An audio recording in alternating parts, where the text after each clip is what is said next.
Hello, everyone. My name is Mark Lynch. I'm the director of the Institute for Middle East Studies and the Project on Middle East Political Science here at GW and at the LA School of International Affairs. And I'm delighted to welcome you to our second panel discussion of the year. This one focused on the, I think, fairly urgent question of what should the Palestinians do now? I think we've all, everybody in this room, we've all been watching the, shall we say, the tribulations of the what used to be called a peace process and what many people consider to be the slow death of the two-state solution through negotiations. And I think that if you look at a wide spectrum of analysts, participants, Israelis, Palestinians, Arabs, pretty much everywhere, you'll see a great deal of doubt that there's a serious prospect for negotiations towards the two-state solution, which was the goal of international action for decades. And we've seen some of the ramifications of that with the Palestinians' decision to go to the United Nations and seek recognition, and through a whole variety of different initiatives and means. But I think what we don't have is a strong sense of what happens now. If there is no peace process, what should Palestinians do? If the UN bid fails, or if it succeeds, what next for the Palestinians? Is there the possibility of the emergence of the institutions to serve as the foundation of a Palestinian state? What kind of possibilities of nonviolent mobilization might exist in the wake of the so-called Arab Spring, which might allow Palestinians to put pressure on various actors? I've brought together, I think, an outstanding group of discussants to deal with these difficult and timely topics. And I'll introduce them in the order in which I've asked them to speak. First, we'll hear from Moin Rabbani, who is in from Amman. He's a visiting fellow at the Institute for Palestine Studies and a former researcher for the International Crisis Group, contributing editor to Middle East Research and Information Project, and I think one of the sharpest and most incisive analysts of Palestinian politics on the ground. After that, we'll hear from Wendy Perlman, who's an assistant professor of political science at Northwestern University and the author of a forthcoming book, which I believe is forthcoming next week,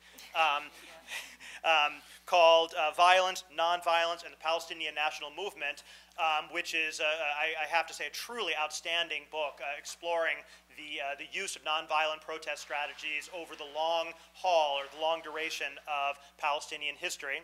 And finally, our own Professor Nathan Brown of George Washington University, who is a frequent and prolific writer on issues related to the entire Middle East, but also with regard to Palestine specifically. And in his most relevant book for our purposes, came out in 2003, Palestinian Politics After the Oslo Accords, which now seems as timely as ever, 9 years after its publication date. I've asked each of our speakers to speak for about 10 to 12 minutes. After that, I will engage them in a discussion for about 20 minutes, 15 to 20 minutes with my own questions and remarks, and then we'll open up to the audience, and I look forward to a lively debate. So, Moin, the floor is yours.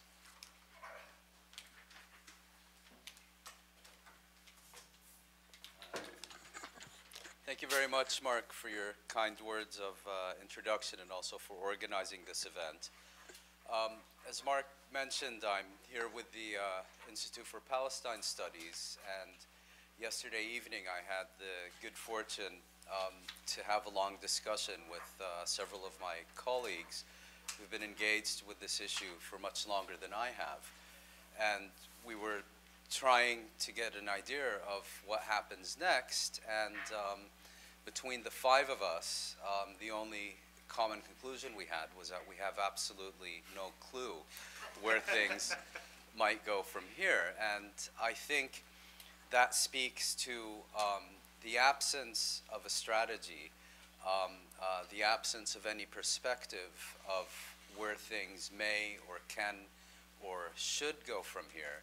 And that, I think, reflects also the background of the Palestinian UN initiative. So I'd like to briefly talk about the background to this initiative, and on that basis, give some speculative remarks about what we might expect next. As you know, the current Palestinian leadership had very high hopes in the Obama administration and the expectation that this would lead to a success of peace negotiations leading to a credible two-state settlement and so on, and have been severely disappointed that, in Mahmoud Abbas's own words, Obama not once or twice, but 3 times climbed up the tree, asked Abbas to follow him there, and subsequently Obama got down on the ladder, took the ladder away, and then said, now you come down, jump, and broke quite a few of his bones in the process. Now, Abbas was and remains someone who is committed to negotiations as not just the primary, but in fact the sole strategy of resolving the Israeli-Palestinian conflict. And in his thinking, he needed to shake the equation in order to thereby arrive at an enhanced and improved version of Oslo and American-supervised negotiations with Israel. So from his point of view, the move to the UN, in my view, was initially a threat more than an intention. And when the threat failed to produce the desired results, it turned into an initiative whose origins and purpose was as a tactical maneuver rather than the first step of a new strategy. But I think what we've seen is a lot of commentary has focused very much on the intentions and the goals and the designs and so on of the Palestinian leadership. Whereas in practice, the leadership can set the ball in motion, but in doing so has unleashed, if not in fact, at least in potential, a series of dynamics and agendas that are either no longer under its control or developing beyond its control. And what I mean by this is that on the eve of Abbas's visit to New York, I would say that Palestinians were supportive and skeptical about this initiative in more or less equal measure.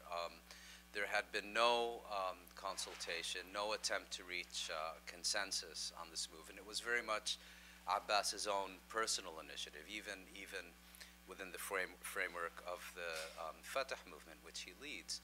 And it was, but once having taken this step, I think there was a visible and quite palpable increase in support, not only for Abbas, but for what was perceived to be an agenda of developing an alternative to the Oslo agreements.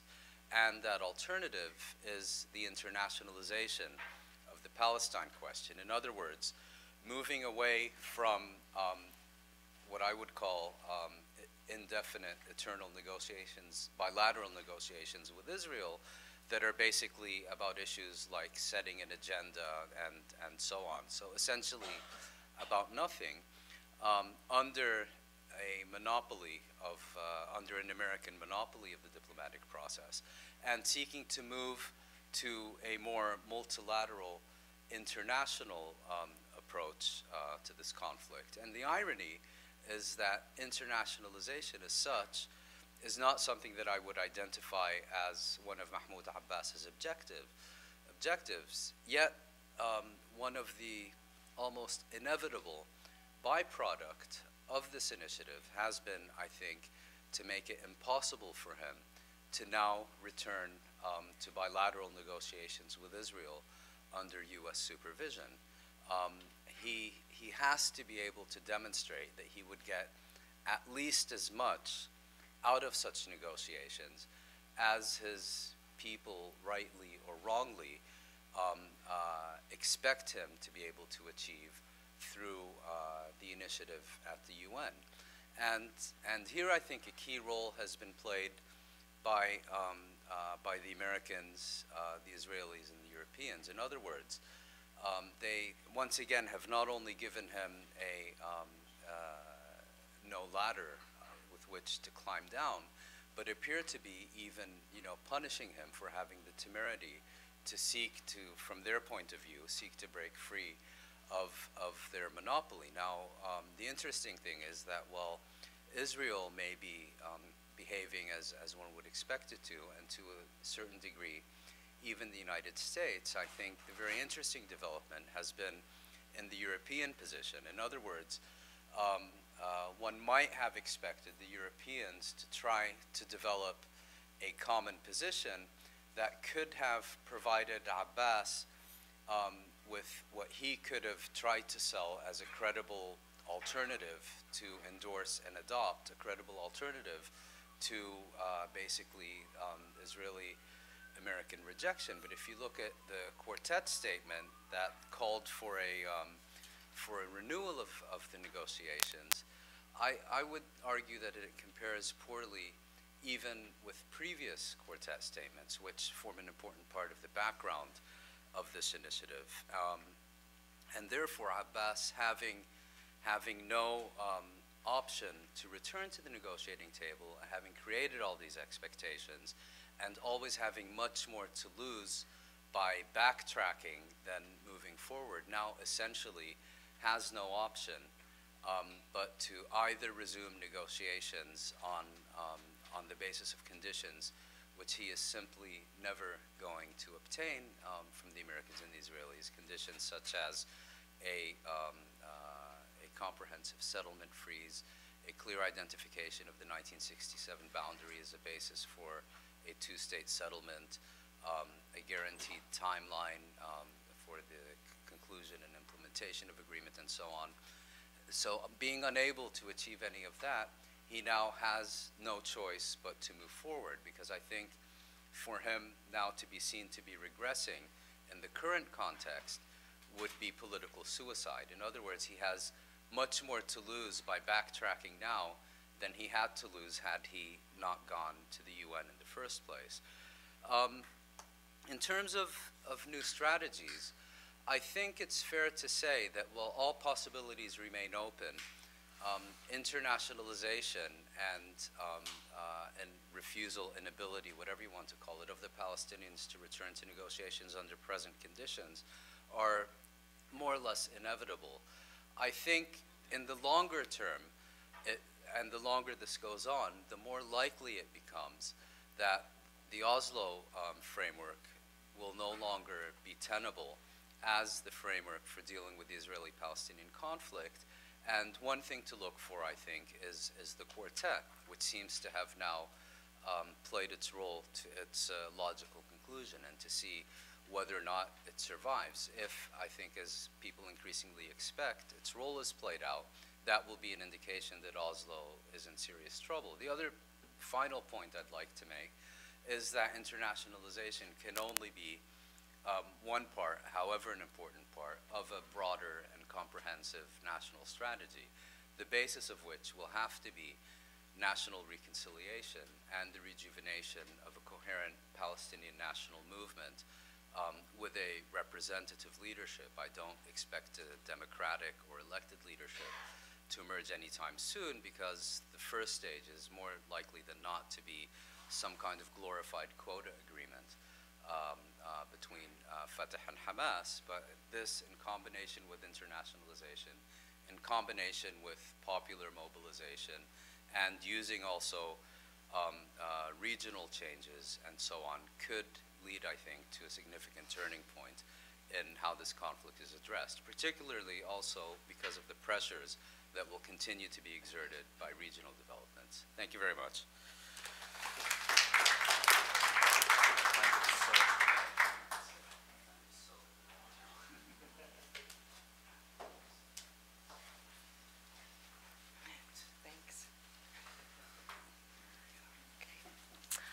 Thank you very much. So I'm going to talk a bit about nonviolent protest, what might be a bit of a disheartening view, but hopefully a provocative one. Commentaries these days are often casually mentioning Will there be mass popular resistance among the Palestinians? Will there be a third intifada, and will this be a nonviolent intifada? So I'd like to address three questions. One, why are people talking about Palestinian nonviolent protest so much these days? Two, is mass nonviolence a realistic option for the Palestinian national movement? And three, where do we go from here? So first, why is this in the headlines and causing so much discussion these days? Well, I think there are several reasons. One, there's been some speculation that if the UN bid fails, or if it should miraculously succeed but fail to produce concrete changes on the ground, that Palestinian society will erupt in disappointment. As Mouine just said, this seems highly unlikely because Palestinians did not have many expectations going into this in the first place. There's certainly the expectation and the hope that Abbas doesn't back down, but did people expect some major change to happen on the ground? Not really, so it's unlikely that would be a cause of an eruption of disappointment. Two, the nonviolent people's power is the spirit of the times. Inspired by the Arab Spring, many people are speculating, will there be a Palestinian Spring? So that's the source of discussion. Perhaps, but the Palestinian situation is really quite different than those of its neighbors elsewhere in the Middle East and North Africa, where uprisings have been largely propelled by the unleashing of frustration that's been pent up for decades, generations. The Palestinians, on the other hand, have an uprising every generation, at least. So that pent-up sort of dynamic is very different. Also, the issues of space, the political geography of nonviolent protest is quite different. The Arab Spring has seen street protests occupying the central square of a city, as we've seen in Egypt, of course, Bahrain, Yemen, or starting out in the periphery of the country and gaining power as they come towards the capital, as we've seen in Libya, of course, and is the hope in Syria. In the West Bank and Gaza Strip, Palestinians could have major protests in towns, the major towns under PA or under Hamas control, but Israelis won't see them or won't really care if it happens in Al-Manara in the middle of Ramallah. Or they could march to checkpoints and settlements, which are largely militarized spaces. Israel will see this as a breach of sovereignty, of a security sort of a threat, which could lead to Israeli retaliation, and there's no sure way of making nonviolent protest violent than military retaliation. Or Palestinian security forces could try to prevent crowds from actually reaching checkpoints and settlements, getting close, but not going so close that they actually provoke Israeli retaliation, in which case we're seeing a kind of people's power that is managed or capped from above. And it's not quite clear what people's power really even means in such situations. Another reason that the Arab Spring sort of analogy, I think, falls short as far as a prediction for Palestinian nonviolence is that Palestinians have been down this road of popular resistance before, and they're skeptical, both of popular resistance and armed resistance, in actually really having an effect of achieving self-determination. So an opinion poll taken just 2 weeks ago asked Palestinians if a peaceful popular revolt, like in Egypt or Tunisia, were to erupt against the Israeli occupation in the West Bank, would it be capable of ending occupation? 64% of Palestinians said no. Among Israelis, 72% said no. So there's not necessarily even that faith in popular resistance. Now you can see other polls say things that are quite different, but that just points to the level of ambivalence and equivocation on this matter. Another reason that nonviolent protest has been getting a lot of attention recently, besides this issue of will there be disappointment with the UN bid, or is it an extension of the Arab Spring, is the fact that Palestinian political leaders have themselves been calling for nonviolent protest. So Marwan Barghouthi in July made an urge for a peaceful million-man march. Mahmoud Abbas, in the recent talk in the UN himself, said, "Our people will continue their popular, peaceful resistance." So here I think we must ask, what are the agendas? What are the reasons that politicians might be calling for nonviolent protest? There are certainly external motivations, a sense that popular mobilization can complement diplomacy or a political process in increasing leverage vis-a-vis Israel. And then there are also internal domestic political motivations for these comments. When Abbas talks about nonviolent protest, I think his domestic motives are parallel to those of his UN bid in the first place. He's experiencing a major legitimacy and popularity crisis in his own society and in Fatah, and he needs to present some alternative strategy given the failure of negotiations. Part of the logic behind the UN bid, and likewise a call for nonviolence as perhaps another plan B, C, or D. And if there is a will in Palestinian society to protest, Abbas wants to make sure that it doesn't become violent. So talking about nonviolence is almost a way of preempting a turn back to arms, because he is deeply opposed to violence as a strategy and also understands that should there be violent protest, Hamas wins. He wants to avoid that. So those are some reasons why there's so much talk about Palestinian nonviolence these days making it into the headlines. So then the next question, is mass nonviolent resistance even a realistic option for the Palestinian national movement? My short answer is no. Now, of course, there are indications otherwise. For example, Rashid Khalidi just a few days ago had an article calling for grassroots nonviolent struggle, indicating or arguing that the infrastructure for nonviolence already exists. And many of us know the examples. There have been protests against the separation wall/fence in West Bank villages, in some cases on a weekly basis for years on end. So many of us have followed those protests and know there is nonviolence going on the ground. In addition, demonstrations against house eviction and home demolition in East Jerusalem, rallies on March 15th calling for Fatah and Hamas reconciliation, led by youth groups that Nathan has examined, countless other examples of everyday civil society work on the ground in the Palestinian territories and among Palestinians in the diaspora that rarely make it onto the radar screen. So I don't want to minimize any of these activities, many of which are truly heroic, but I want to emphasize that these have tended to be either sustained over time and very localized, thus the village protests, or national in scope, but one-time instances. And to be a national strategy, popular resistance has to be both sustained and national in scope. I see this as unlikely for the Palestinian national movement today, largely due to its internal fragmentation. And this is the topic of my book, thank you for that plug, Mark, which examines Palestinians' use of nonviolent and violent protest from 1918 to 2008. And this is what I find. For a movement to carry out nonviolence on a mass scale, it must be politically and organizationally cohesive. The movement must be.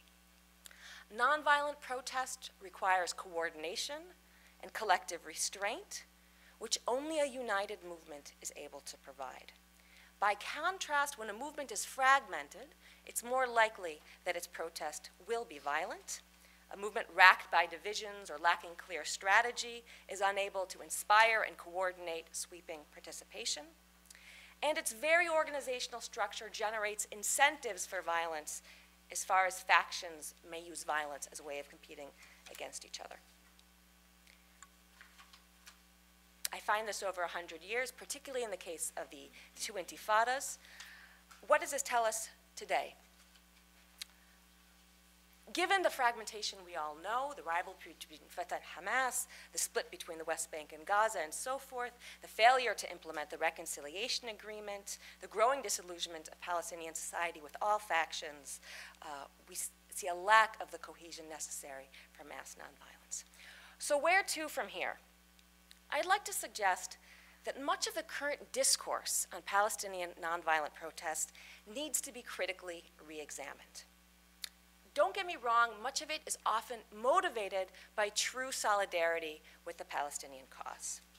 Many people who talk about nonviolent protest simply want to challenge the accusation that Palestinians are culturally or ideologically predisposed to violence. So people draw attention to nonviolence, almost as if to say, hey, Palestinians aren't terrorists. There are many Palestinian Gandhis on the ground working today.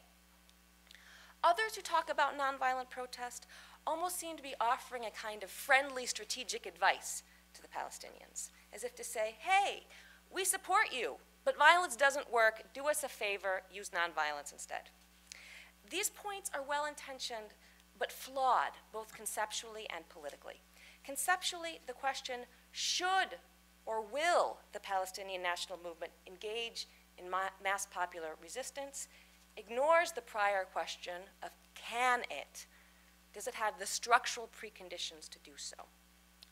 Nonviolent protest is not something that can be turned on and off like a switch. It doesn't happen automatically because it makes strategic sense or because people are disillusioned with armed resistance.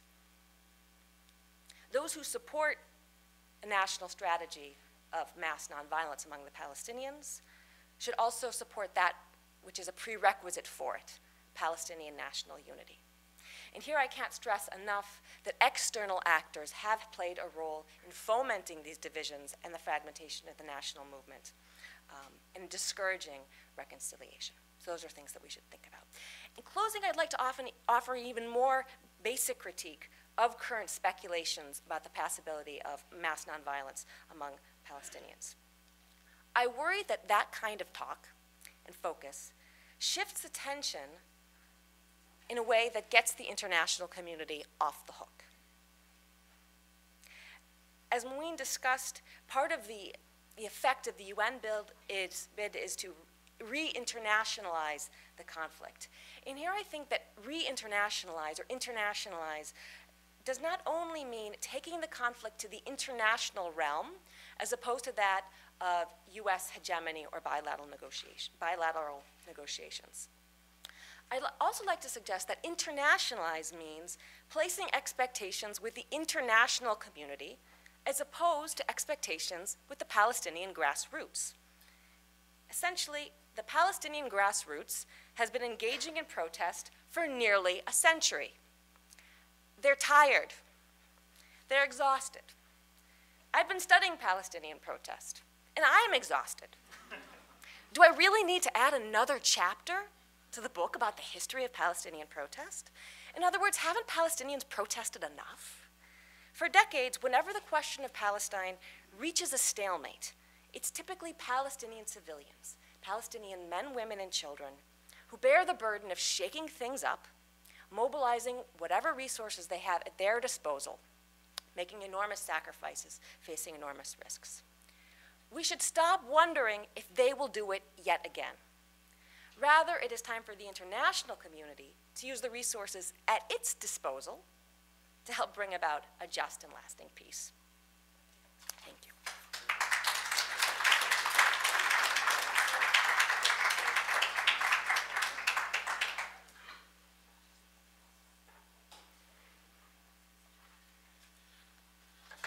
Well, I guess we should have known in advance that a discussion, what should the Palestinians do, would be kind of glum.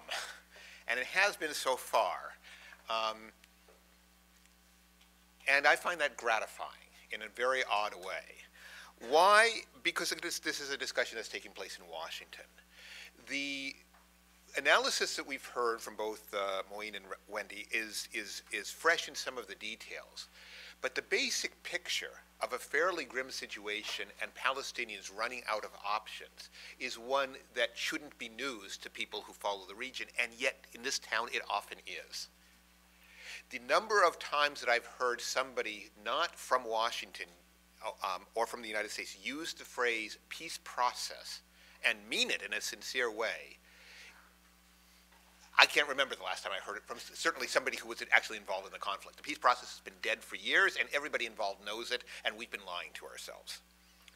There's been other stuff that's going on, other kinds of false optimism, which I've written about more extensively, about Palestinian institution building. I'll talk a little bit more about that today, but sort of the Tom Friedman's famous column, Green Shoots in Palestine, that somehow Palestinians are on the ground up, simply building a Palestinian state that the international community will have to swing behind and recognize. Again, very few of the people who were actually living under this effort saw that, including the people who were involved in it, actually saw that it was going to lead that way. So it was an optimism that was restricted to a group of people who were talking to themselves. My words are kind of harsh, but you can then understand why I'm kind of gratified to hear two gloomy people on the panel with me. What I want to do, I'm not going to dispel that gloom entirely. I'm not, but believe it or not, I think I might be slightly less gloomy than Moin and Wendy. What I'm going to try to do, rather than answer the question, what should the Palestinians do, which is what we're all supposed to do, I'm going to say, what have they been doing, why hasn't it been working, and then I'm going to say, what are they likely to do? And I'm not sure I have either clear answers to those questions either, but at least I can talk about them intelligently. So what have they been doing? Why hasn't it been working? I think what we've seen essentially over the past few months and maybe over the past few years are sometimes impressive tactical victories by various Palestinian leaders. But essentially strategic disasters or basically strategic dead ends. Let me put this in terms of the sort of three kinds of options that Palestinians have been pursuing over the last few years, in some ways much further. And I can deal with two of them fairly quickly because Moin and Wendy talked about them. One option is simply what Palestinians used to call armed struggle. Now they sort of call resistance. Those are slightly different terms, actually very different terms in a Palestinian context. But essentially, right now, that seems to have reached a dead end.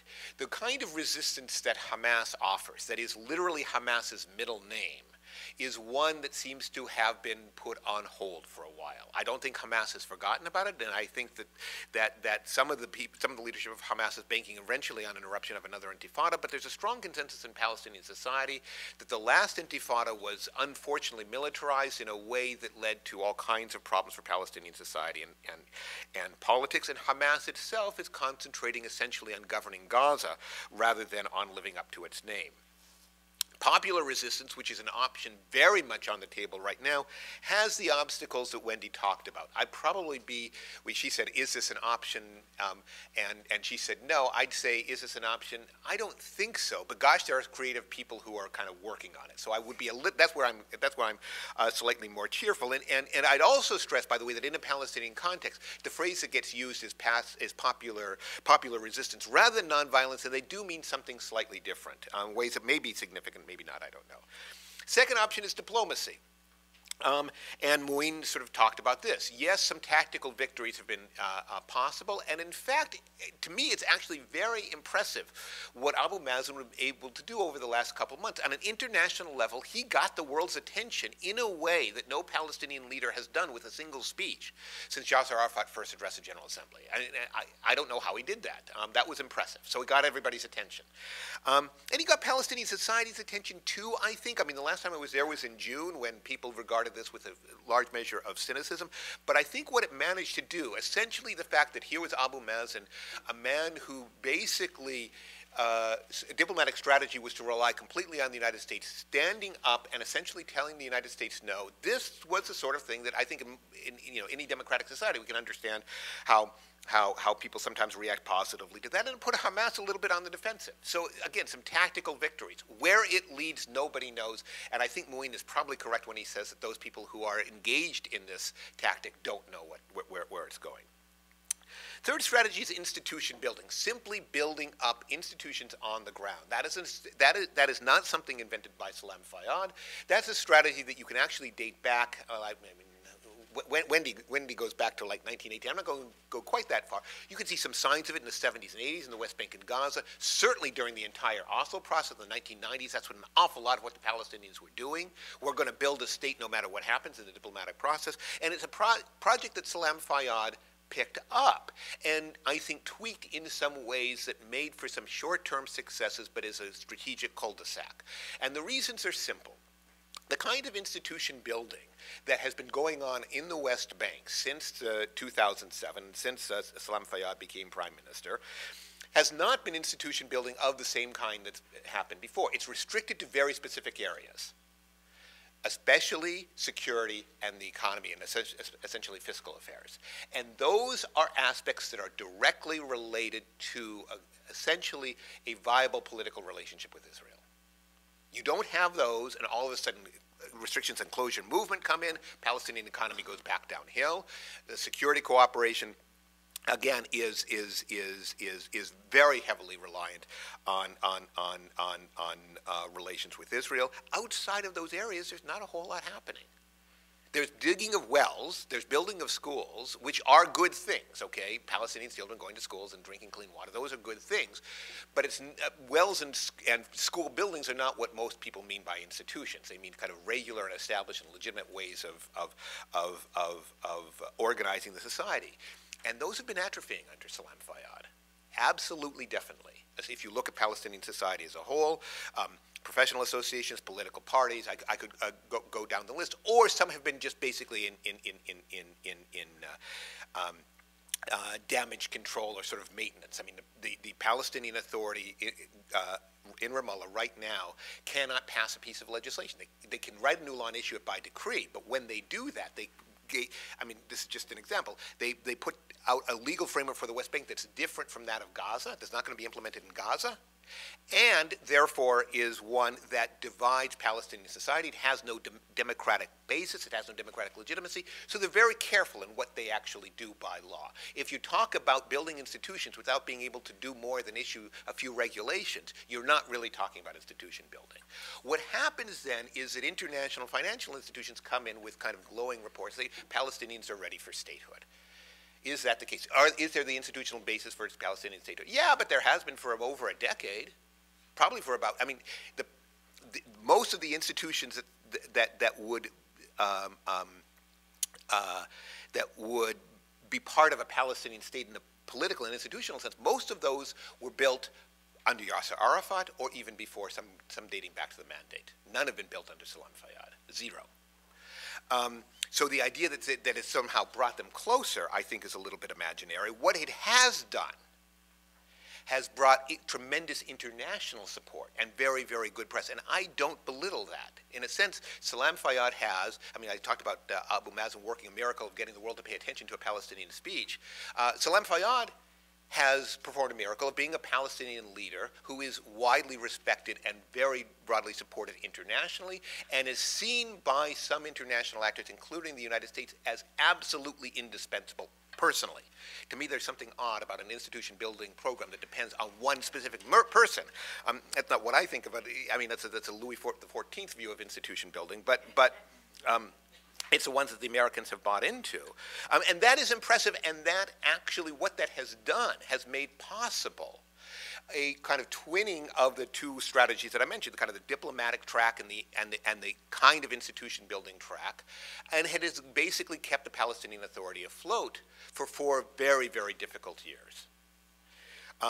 So I don't belittle the man or his efforts, but I do not see it as part of any kind of answer to the Palestinian condition over the long term. So they're blocked. Resistance, they don't try, they won't work, wouldn't try if they worked. Diplomacy will get them some kind of headlines, but it doesn't get them statehood. Institution building has probably gone about as far as it can. So what are they likely to do?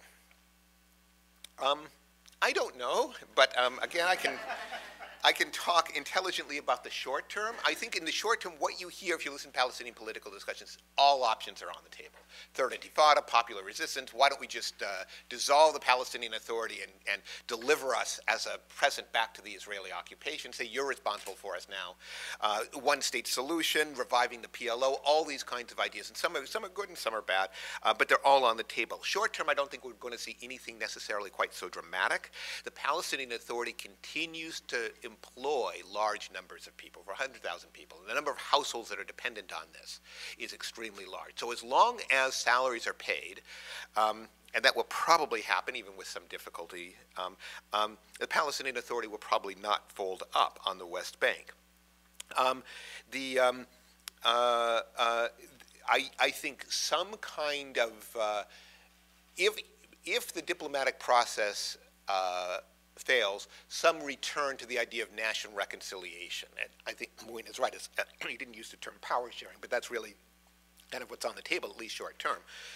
Some kind of reunification of Palestinian ranks, excuse me, or at least papering over their differences is possible. In some ways, I would think that would be most likely short term. The problem is, the diplomatic track and the reconciliation track can't really coincide very easily.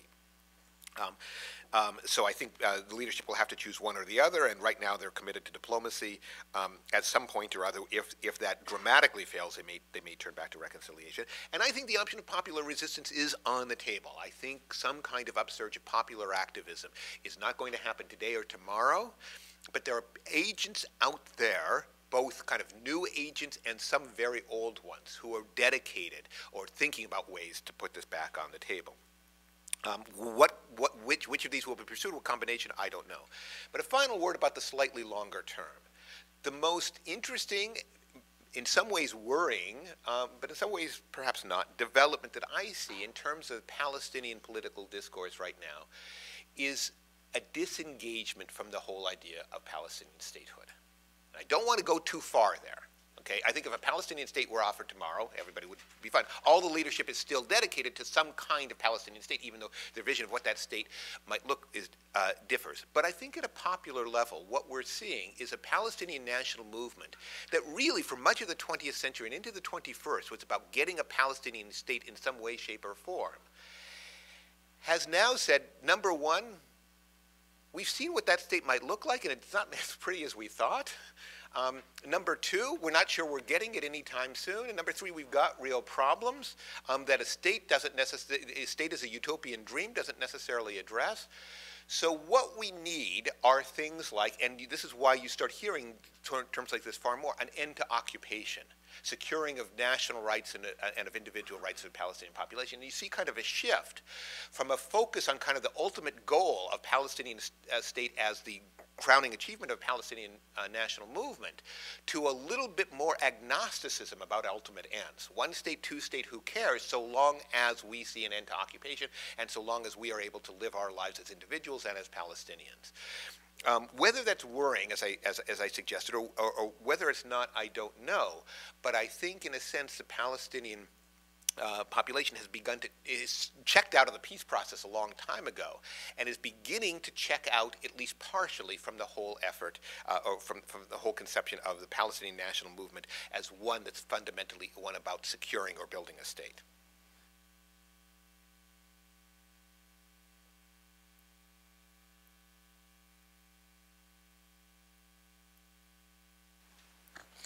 All right. Thank you for those extremely stimulating and challenging presentations, all three of you. I'd like to pose, well, 7 questions, which you're free to divvy up as you like, and basically trying to get back to this kind of the starting point of this, which is, what should the Palestinians do now? And I think that there's a general sense, as I said in my opening remarks, that the whole peace process, which is structured not only Israeli-Palestinian relations, but also really the entire U.S. posture in the Middle East for going on, for many, many decades now, depending on whether you start in 67 or 93 or whatever. But basically, this is the structure of America's presence in the region. It's what has allowed the United States to maintain its simultaneous support for Israel with its close relations with most Arab states. The prospect of some future resolution of this issue is, however distant that prospect, has always been central to how America presents itself, both to the region and to itself. Now, if we accept that it is, in fact, in some ways dead. I mean, it always comes back as a zombie, but eventually even zombies do die. If it does die, what follows from that? And I think that what I've heard from these presentations, despite the fact that I think that all three of you have done a very good job of pushing forward and showing the various places we can go, I'm still not sure we've gone down any of those alleys. What does the Middle East, what does Palestine, what does Israel look like if there is no peace process? Presumably, even though you've all done a wonderful job of showing why every possible Palestinian strategy will fail, something has to happen. They have to do something. Now, Moeen, I think your point, I think, is a interesting one here in this regard, because it shows the very important role of unintended consequences, that Abu Mazen actually did something and got the exact opposite result of what he probably intended. That's interesting. But of these other possibilities that we're talking about, what are the unintended consequences of those choices? And so that's my first big question, is trying to think through on the assumption that something has to happen. What is the likely outcome there? Now, the second question, which kind of follows from that, has to do with Abu Mazen's multiple calculations here. And Moeen, this is particularly directed to you, but also to Nathan, which is that, so he's worked himself into a place where, and I personally am shocked by this, he's actually found himself somewhat popular. Which in my trips to the West Bank over the last decade, this has not been something which you often hear. Any kind of legitimacy or popularity for Abu Mazen. Fayyad's a slightly different question, but Abu Mazen personally. If his move to the UN does not, in fact, result in a Palestinian state or in a significant shift on the ground, does it at least consolidate or change the dynamics of intra-Palestinian politics? Does it revive the fortunes of Fatah? Does it put his enemies on the back burner? Does it delay the day of reckoning, which I think many of us thought was coming for the final fall of the Abu Mazen-Fayyad combination, which has basically been driving Palestinian politics for several years? So that's question number 2. Question number 3 is related to this, and all three of you brought up the prospect of Hamas-Fatah reconciliation, some form of Palestinian national unity government, either as an exit strategy or as a precondition for further action. And I think that's probably right at one level. But on the other hand, it's also extraordinarily complicated. We've got now many years of mistrust, deeply entrenched hatreds, in institutional we've seen the development of these parallel institutions in Gaza and the West Bank, and also, as you know, the divergence between the fortunes of Hamas and Fatah in Gaza and Hamas and Fatah in the West Bank. And I frankly have to admit that I once thought that I knew what a national unity government, reconciliation between Hamas and Fatah would look like. I don't know what that looks like anymore. And I think that we often throw this out as something which is an obvious precondition for action. I'd be curious to hear those of you who wish to take it up say a little bit more about what that would actually mean. I'd like to tie that, point number 4, to pushing a little bit harder on the kind of the January 25th group, you know, the youth, who are basically. And I think, Wendy, your point about the Palestinian experience being different is an extremely important one. On the other hand, I think what Palestinian youth do share with their compatriots around the Arab world is a deep and withering cynicism about their leadership, about the status quo, and impatience, a restlessness, and a creativity, which is what you're seeing in all of those scattered, both local and national initiatives. I think that the efforts by Abu Mazen and Fayyad to kind of harness that in support of a diplomatic strategy is a dead end. I don't think it'll work, because that's not the way this has worked anywhere else in the region.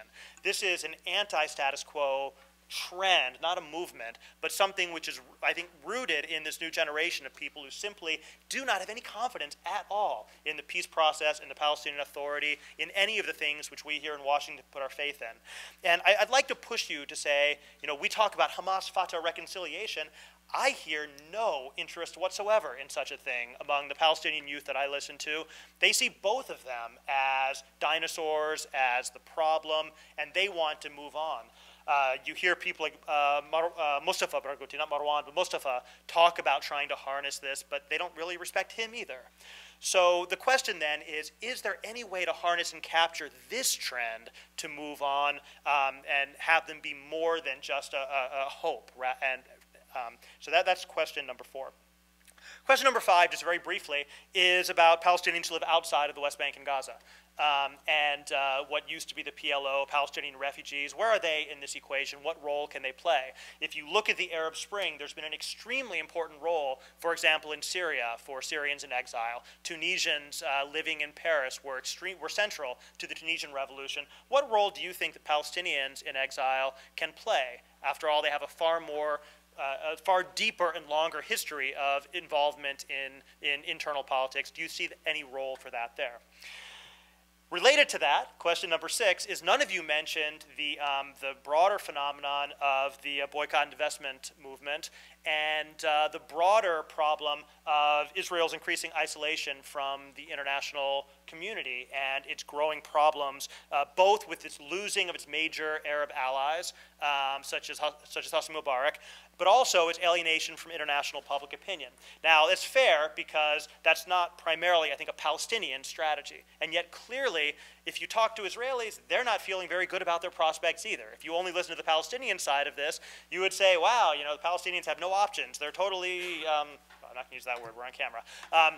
But basically, you would think that the Israelis would just be like popping champagne and saying, oh, but they're not. They're also facing pretty deep existential problems trying to grapple with their own path forward. This isn't a panel about Israeli strategy. I'm not asking you to talk about that. But I would ask you to say something, if you could, about where the BDS movement fits into, and Israel's increasing isolation fits into the strategic equation. Finally, the question about violence and nonviolence. And Wendy, your presentation was outstanding. But one thing which struck me was that by the focus on nonviolence, which I asked you to talk about, you lose the possibility of violence. And to me, I mean, I've been saying this, people who come to these events regularly have heard me say this before, the only interesting question is whether the Palestinian uprising will be violent or nonviolent. To me, all the negotiations, all that stuff is long since past its sell-by date. But I don't really have a good answer to whether it will be nonviolent or violent. And at one point, there was the idea that nonviolent mobilization could lead to a Tunisia-Egypt-style situation. But now we've all seen Bahrain, Syria, Yemen, Libya, and we've seen frustrated nonviolent movements turn to really quite horrific and nasty violence. And despite the fact that perhaps Hamas has changed its views on the tactical utility of violence, all those things aside, under what conditions could a frustrated nonviolent movement plausibly lead to the violence which I think all of us would like to avoid? What I'd like to do is kind of invite you each to come up and speak again for 3 or 4 minutes, answer whichever questions you want, and then we'll open it up to questions from the audience. You should be able to answer that in 3 minutes, right? Yeah. Thank you, Mark, for that laundry list. I first have to say, Nathan described me as gloomy. In fact, I haven't been this optimistic since I was old enough to be one of your students. And maybe because it's been such a long time, I still come across as gloomy. I need some more practice with my optimism.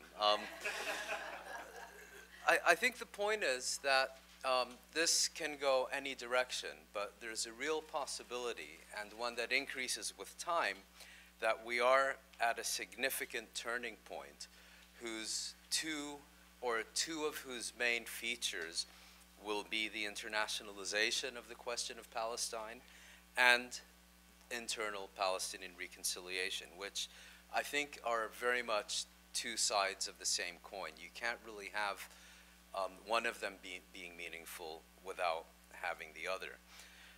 In terms of what's next, I think there's basically 2 options. The first is that internationalization succeeds and that you therefore have an accepted framework for a credible 2-state settlement. I think the only other option, because I do think that we will see the Oslo framework gradually disintegrate, although it could be a slow and painful death, if internationalization fails, then I think it will probably take the 2-state paradigm down with it, and we're probably going to start heading more towards a situation like we had before '67, one of existential conflict between 2 national movements, convinced that there is only room in Palestine, in historic Palestine, for one of them, with, of course, a growing regional dimension and all of that. So once again, I think we've more likely than not reached a significant turning point in September 2011.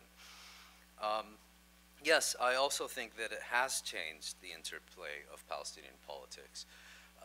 Before the UN, Hamas was kind of very dismissive, if not contemptuous, of Abu Mazen. He came back, and they seemed to take him much more seriously. I think they were, in a sense, intimidated by the comparison between what you might want to call the rent-a crowd that waved him off to New York, and the genuine popular support he received upon his return.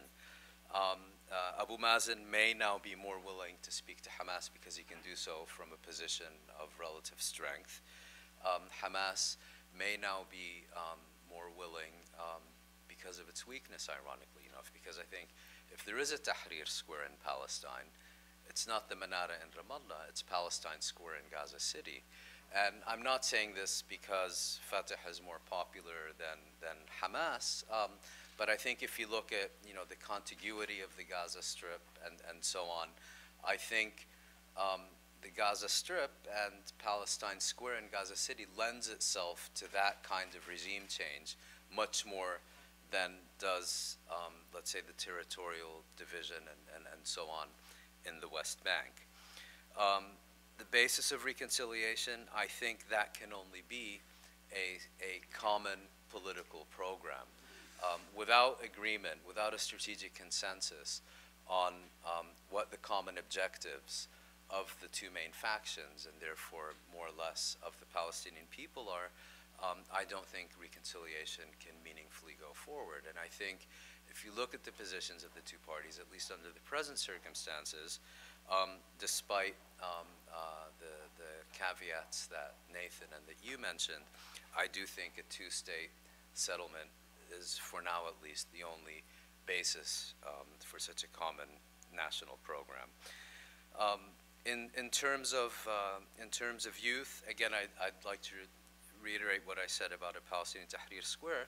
But the other point I'd like to make is if you compare the Palestinian political system to its Arab counterparts, certainly to the one-man rule in Tunisia and the one-party rule, if it was a party in Egypt, the Palestinian political system, for all its shortcomings, which have increased over time, is actually much more deeply rooted than most, if not all, of its Arab counterparts. It has a residue or a reservoir of legitimacy and continuity that most of the others don't have. And what that has meant, I think, is that the margins, that the room on the margins of the system for new actors, not just to emerge, but to launch a fundamental and successful challenge against the established order is much smaller than it is in many of the Arab societies that we've seen. Very briefly on your last three questions, I think the diaspora has been seeking to impose itself, and we saw this in May and then again in June. But I think that while the diaspora or diaspora communities have been seeking to play an increasing role and will keep seeking to do this, ultimately their ability to reassume their rightful place in the Palestinian national movement depends on the rejuvenation of that movement. I don't think it's something that they can achieve independently of these larger issues of reconciliation and PLO rejuvenation and so on that we've been speaking about. And that's also the only comment I'd like to make about BDS, is that BDS is a tactic and can be a very useful tactic, but cannot be a substitute for a national movement. And it has at times, I think, in certain situations, developed those pretensions, which I don't think can be justified. And finally, violence versus nonviolence. I just like to add one comment to Wendy's thorough and excellent presentation, which is that, ironically enough, nonviolent movement requires not only a unified and disciplined leadership, it also requires coercion. And I can give the example of the first Intifada, which began as kind of a mass movement of mass protests on the 9th of December 1987. And just around Christmas, maybe a few days before, the PFLP gunned down a policeman in Bethlehem. And they were very rapidly and very forcefully called to order that this is not an armed revolution, this is a popular uprising. And had the leadership not had that, let's say, coercive leverage or capacity, I don't think, I think that uprising would have turned violent much more quickly than it did, which was only several years later. And here I really have nothing to add to what's already been said about the conditions under which violent and let's say more popular forms of resistance emerge.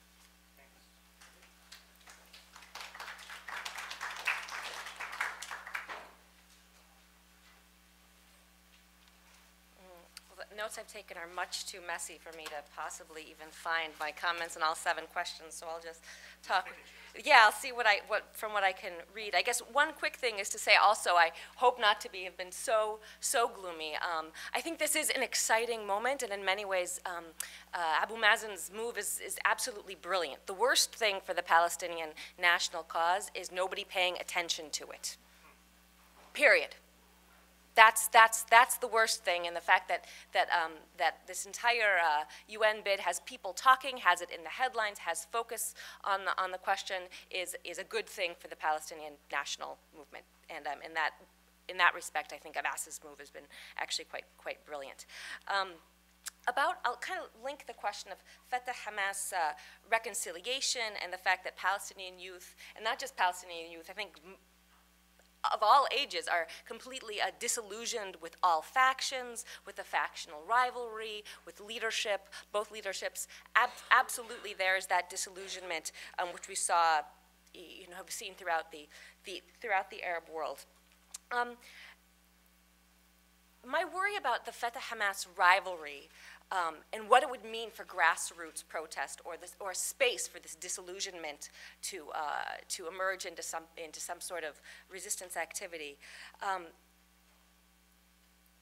is the likelihood of Fatah and Hamas, given their fierce rivalry, of co-opting, marginalizing, and manipulating any sort of grassroots activity that gets going. As long as Fatah and Hamas are in a zero-sum game, anything that happens is a resource that either of these groups want to take and put in their pocket. And in that sense, I would see a sort of a movement from the Palestinian quote-unquote street being less like the Arab Spring and more like the protests that emerged in Lebanon in 2005, where we saw this huge optimism and hope among the kids out in the tents in the middle of Beirut, first focusing attention on causing a Syrian withdrawal, and then the discourse sort of developed of these young Lebanese talking about having a complete reform of the sectarian system, bringing about new democracy and civil rights, of changing the political situation in Lebanon.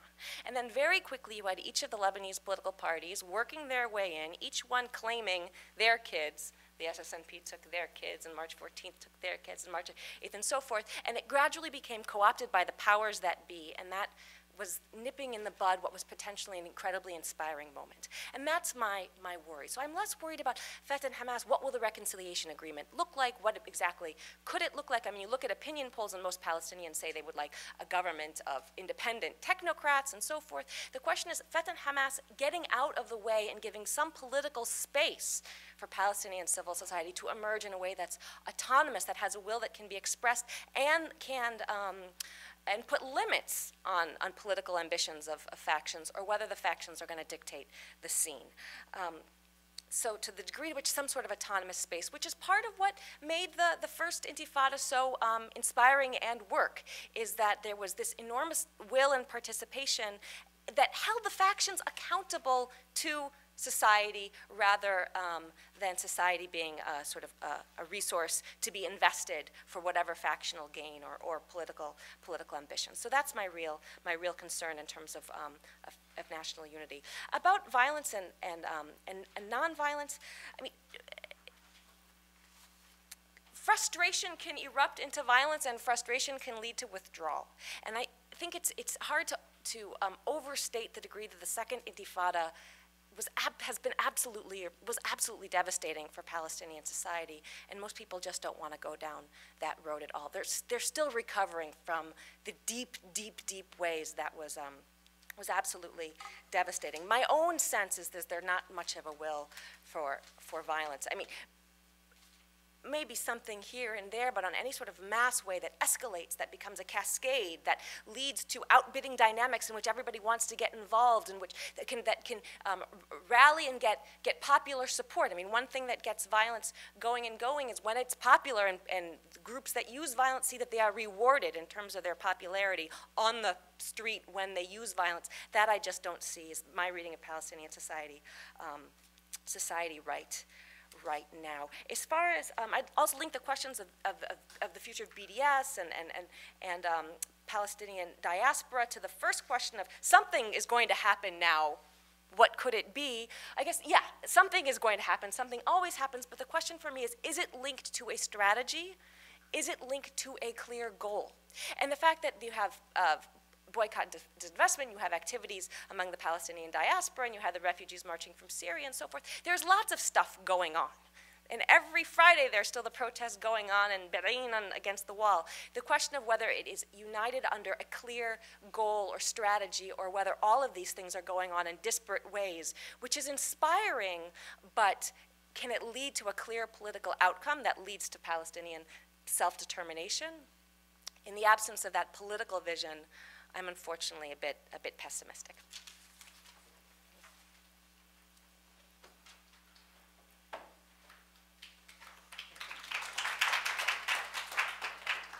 I'll try to be worthy of your applause, too.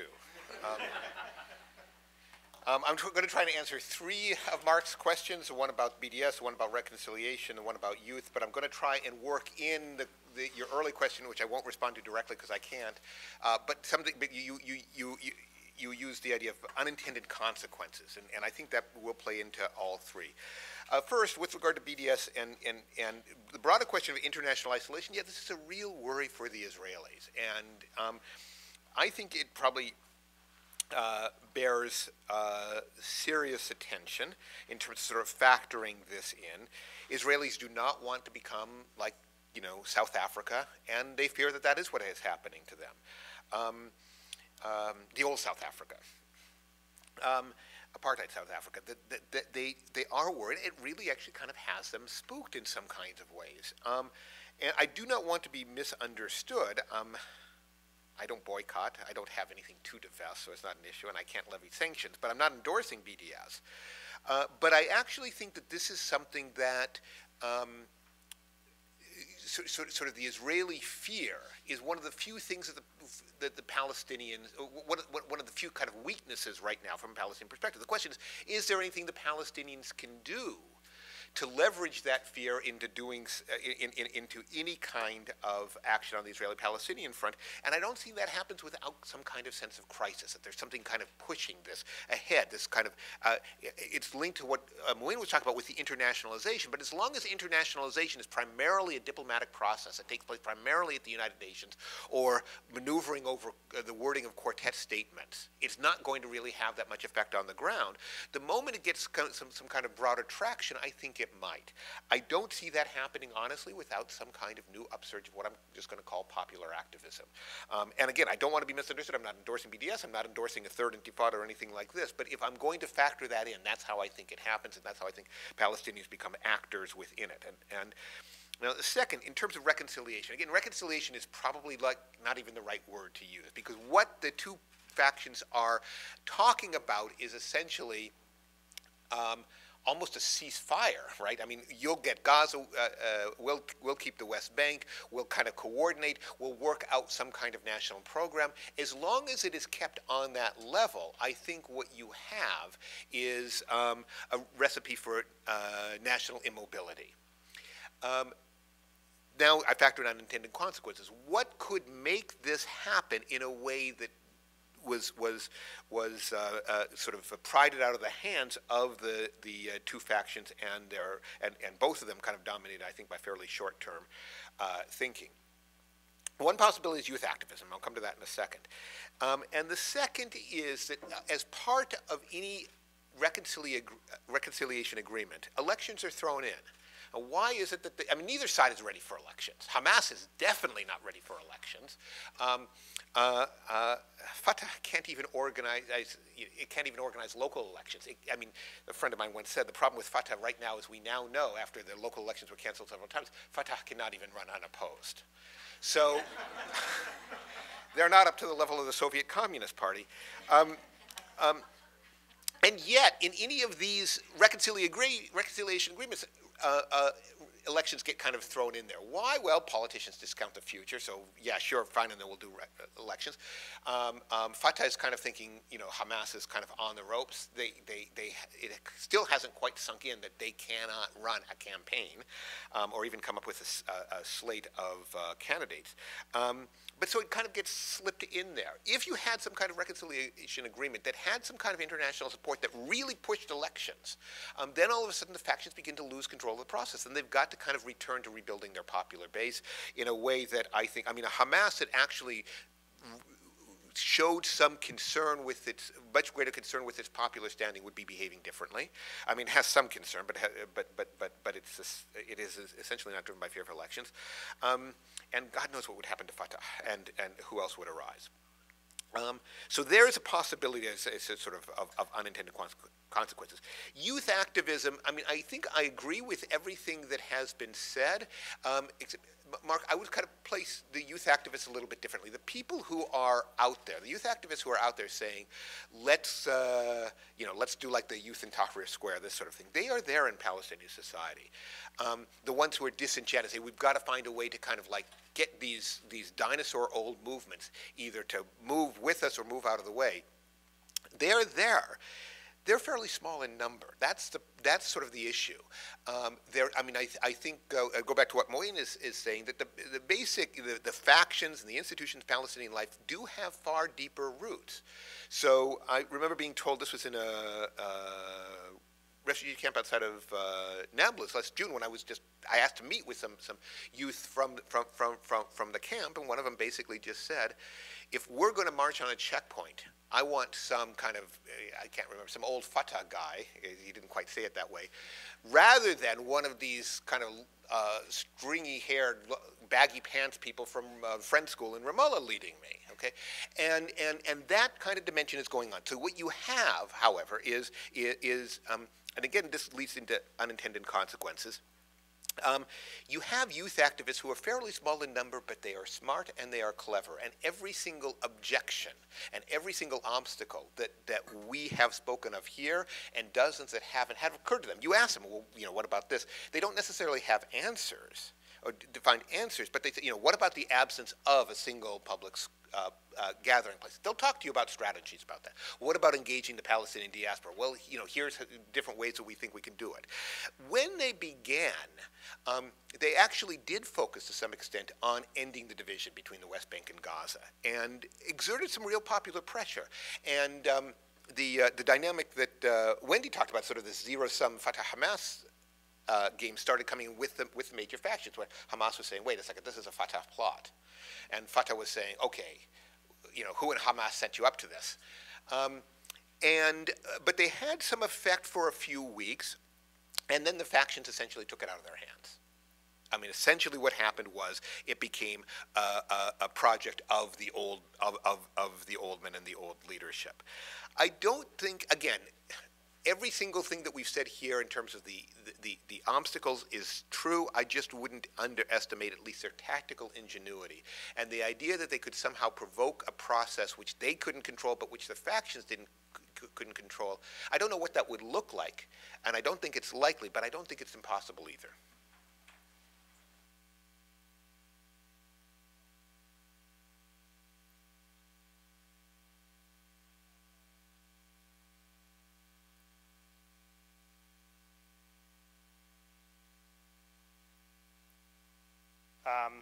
Why do people keep turning the microphones off?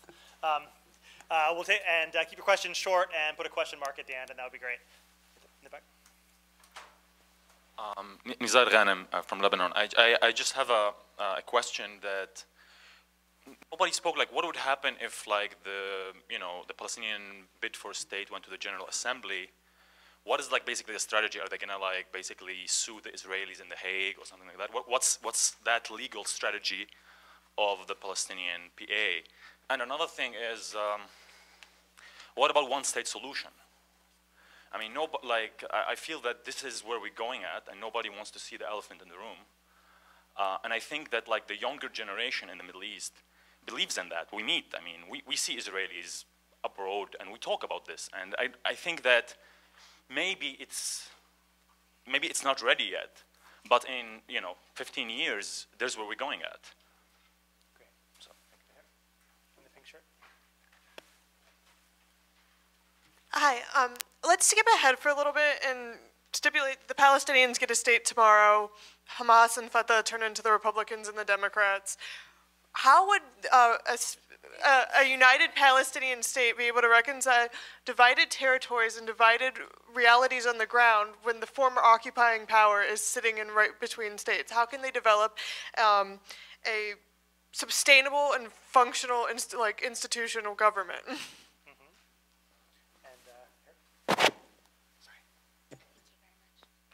Hello there. I'm wondering if you could perhaps speak to some of the uprisings that we've seen in Israel at the moment, and how that public sentiment might shift perhaps a movement in Palestine because of the pressure the Israeli government is feeling.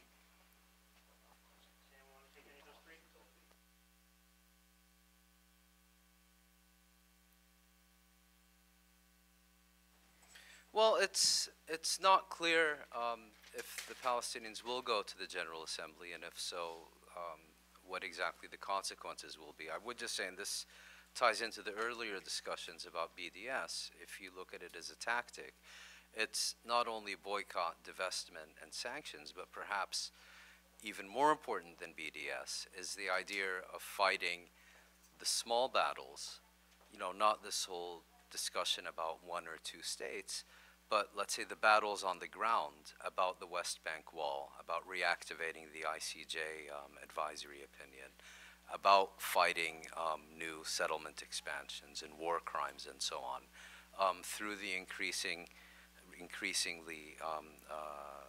let's say, increasingly used methods of universal jurisdiction and so on. And I think Israel, as Nathan pointed out, is concerned in growing extent about BDS.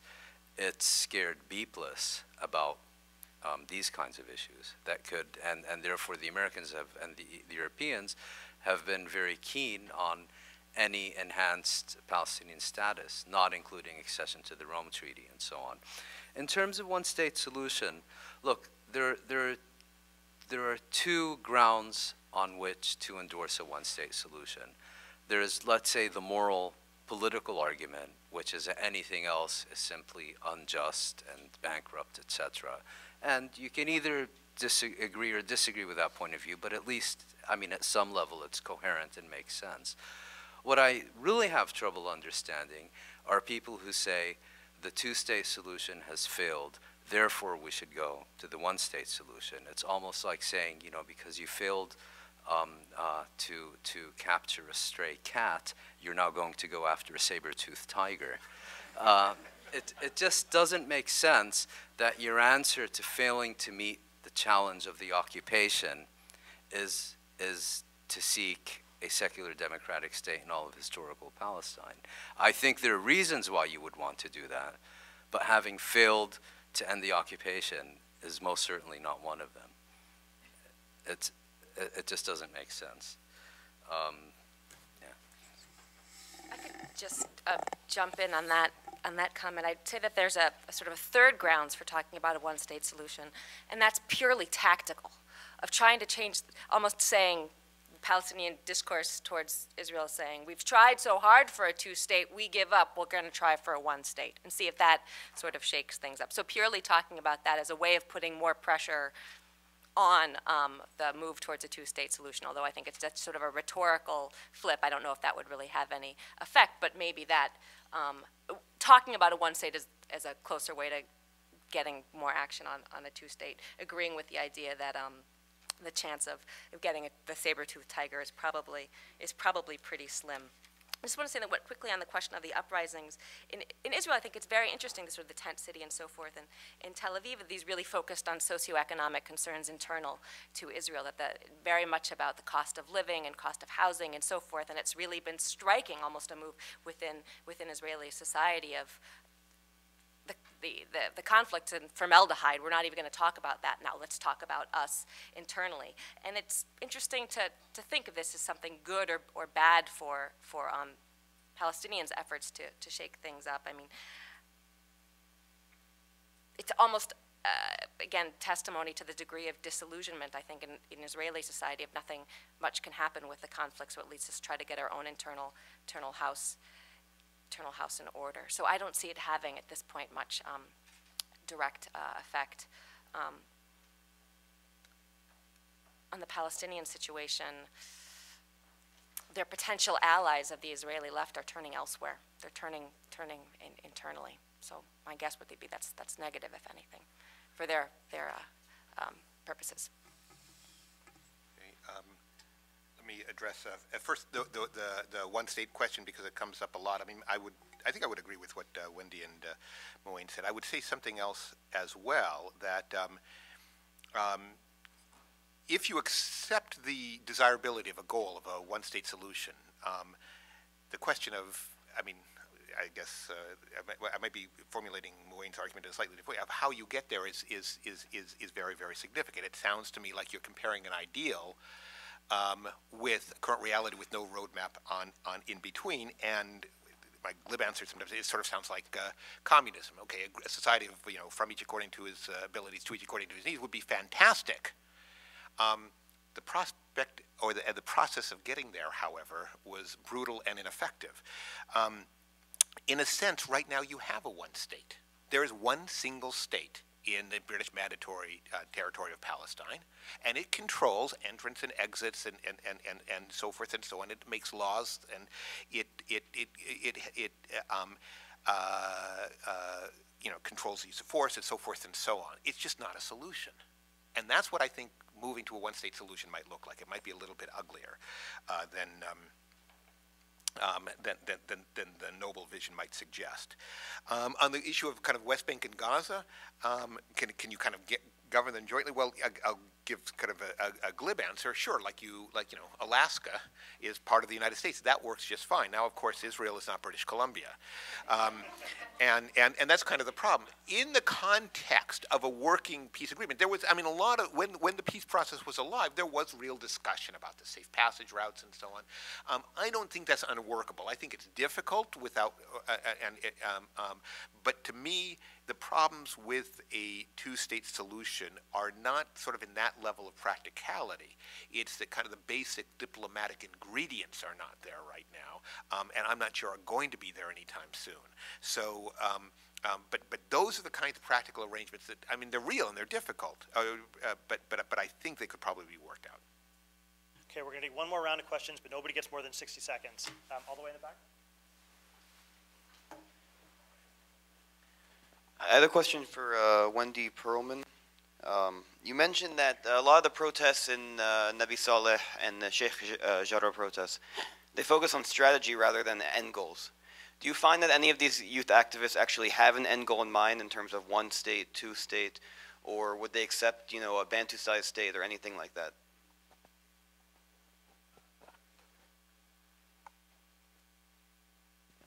Well, it seems if the Palestinians can't determine their own fate is really in the hands of the European governments and the U.S. government. It seems I can make a good case that the trend of the conflict in the Middle East is leading to actually mass destruction. It can lead to really destruction of very many parts of the Middle East and go over into the other countries around the world.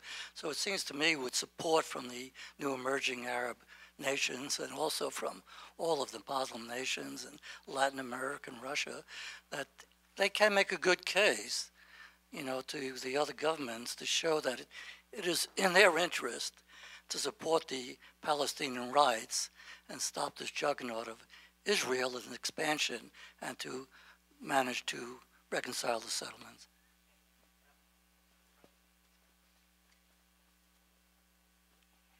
My question is to Mr. Rabbani. You mentioned that Abbas feels as if he was left of a tree without a ladder by the Obama administration.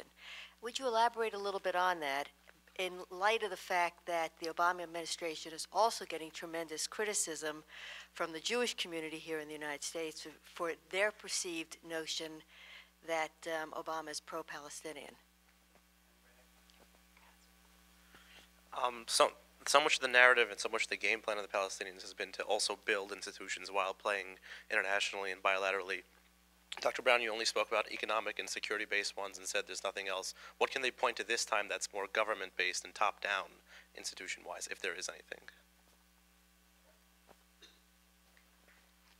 First of all, I just want to caution people about using terminology. There was no uprising in Israel. It was a protest in Tel Aviv and in other places for some specific reasons. The second thing is no one has spoken about the Israeli Arabs, who want nothing to do with a Palestinian state. I think there was a survey taken, 80% of them or 70% of them, some of them I know, want nothing to do with Fatah, with Hamas. They're not exactly happy where they are, but they certainly would be happier to be in Israel than to be in any one of these states. Would you comment on that?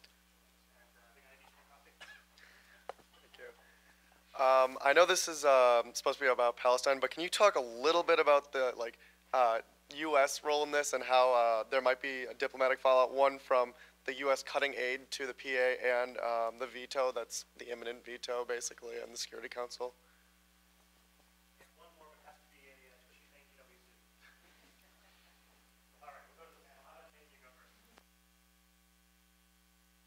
Too many questions, but mercifully, most of them were not addressed to me. In terms of institution building, I mean, what I would say is that if you take a look at kind of the situation on the ground, institutions that exist in Palestinian society, in some ways, Palestine is healthier than many other Arab states. Okay, in terms of civil society, in terms of the viability of things like professional associations, political parties are I think they're far more vibrant actors. If there were an independent Palestinian state, this would be one of the few times where you had a viable party system that emerged before the creation of the state, and that would affect how things develop. The problem is a lot of those things are going in the wrong direction. I mean, I think, again, what you're seeing there is institutional decay. But in terms of Palestinians kind of doing things for themselves outside of a state framework, well, they've been doing that essentially since the mandate. In some way, and it shows on the ground.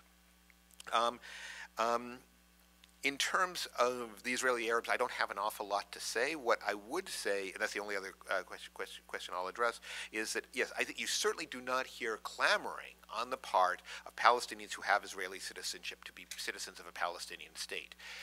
That said, there are some significant signs of political alienation among those people from the Israeli political system as is constituted and as it is going, and a degree, I think, of sympathy for the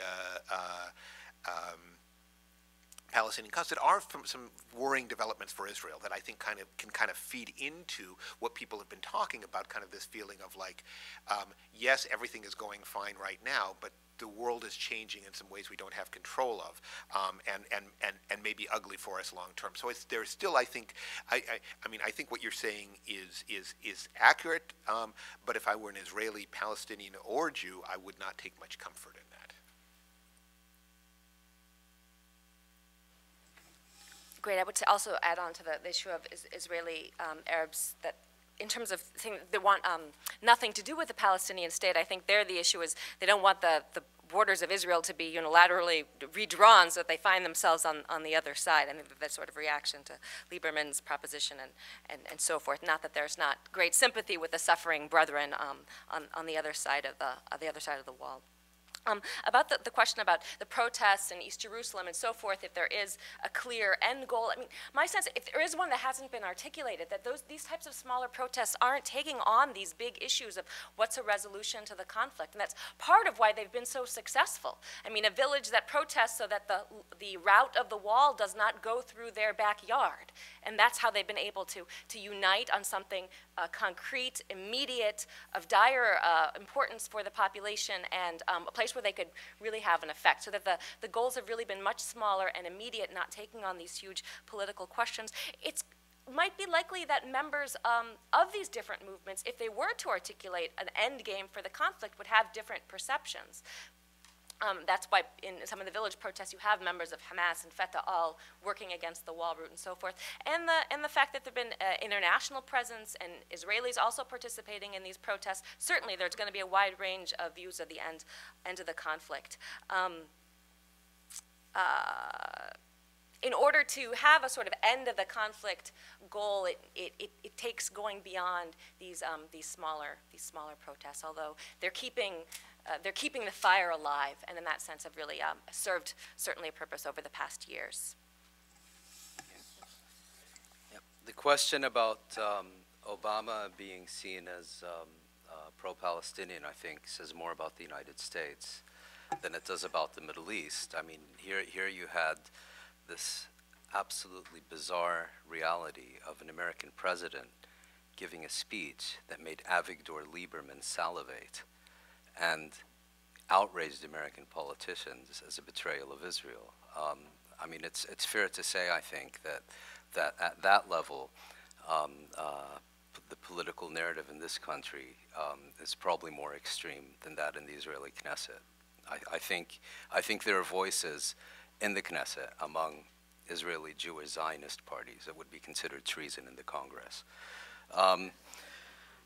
In terms of the latter, I was referring specifically to the issue of Obama's initial position that continued Israeli settlement expansion was illegitimate, and that it was he who kind of goaded Mahmoud Abbas into adopting this position. How, a Palestinian leader couldn't demand less than the American president on this issue, and 3 times Obama raised this issue, and then 3 times backed down, and 3 times Abu Mazen was left in the so-called tree. And an international official I spoke with said that Obama kind of presented himself to the Palestinians as Jesus, but quite quickly started acting like Judas. So, just very briefly on the point of the U.S.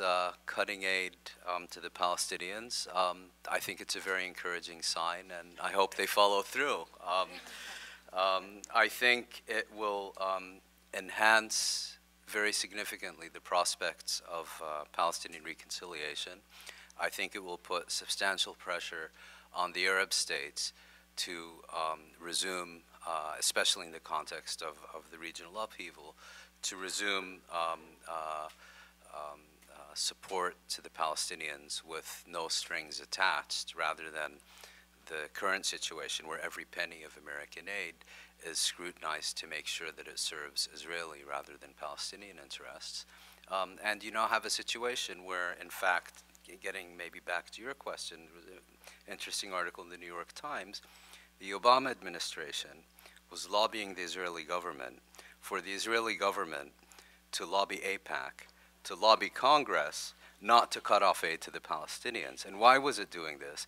Because the main casualty of such a cutoff in aid would be Israeli-Palestinian security cooperation and a few development projects. And then, just very briefly, I think the implication of your question is that Palestinian citizens of Israel want nothing to do with their own people, and their own people are the Palestinian people, and not the Israeli people. They have lived under different circumstances, but I would defer to the point Wendy made, which is, of course, having seen what kind of Palestinian state Israel has been seeking to establish, they'd be lunatics to want to be part of it. Thanks all of you. In response to just the Obama question, I just want to add one quick thing, which is I think that Obama came in to office working on the assumption that I think many Americans shared, which was that the Clinton parameters were an obvious roadmap for a two-state solution, that all that really was needed was getting people back together and fairly quickly moving towards that deal. But the last 10 years has totally changed that, and I think that's what they rapidly discovered, is that the physical transformations on the ground, changes in the Israeli political spectrum, the divisions and destruction of Palestinian political society meant that the Clinton parameters just were no longer a viable map for a two-state solution. And I think that was an understandable mistake, and one which is, in many ways to their credit, that they were so determined to go and try and push for that. But I think where they failed was that when it became fairly obvious fairly quickly that that was not the case, that they failed to adapt to that, and they've continued to go back to the same strategy again and again and again. And the response to the UN bid was to send David Hale and Dennis Ross back to Israel and Palestine to push for the same thing again, which hasn't been working for the last 3 years. And that, I think, there's a common idea that if you're angering both sides, you must be right. And I don't think this is one of those cases. I think this is a case where they're working with a theory of the case which is just no longer applicable. But for all the reasons we've been discussing for the last hour or last 2 hours, they don't really know where else to go. I think that the goal of a two-state solution being the only way to bring about a lasting and just peace is still very powerful within the White House. But I think that they are as baffled as anybody else about how to actually move towards that goal, and I think that's kind of where we're trapped for now. I'd like to thank all of you for coming. I'd like to thank our speakers for an extremely stimulating discussion.